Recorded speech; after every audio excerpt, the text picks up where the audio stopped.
Continuano le vibranti proteste del mondo della scuola alla bozza sulle linee guida presentate dal ministro Azzolina per il rientro a settembre degli studenti. Si lavora anche di notte con i tecnici, ha dichiarato Lucia Azzolina, per completare le direttive del rientro a scuola da presentare in conferenza unificata con le regioni, province e comuni. Una riunione ad hoc si è conclusa nelle prime ore del mattino con i rappresentanti delle varie regioni italiane per definire ed accelerare le linee guida sulla riapertura delle scuole.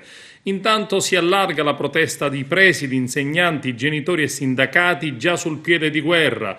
Dopo aver visionato la bozza circolata da qualche giorno e da oggi è partita una mobilitazione indetta dal Comitato Priorità alla Scuola che vede lavoratori, studenti, cittadini occupare le piazze di oltre 60 città del Trentino Alto Adige alla Sicilia per chiedere che la ripartenza del sistema pubblico di istruzione sia al centro degli interventi e delle scelte politiche del governo.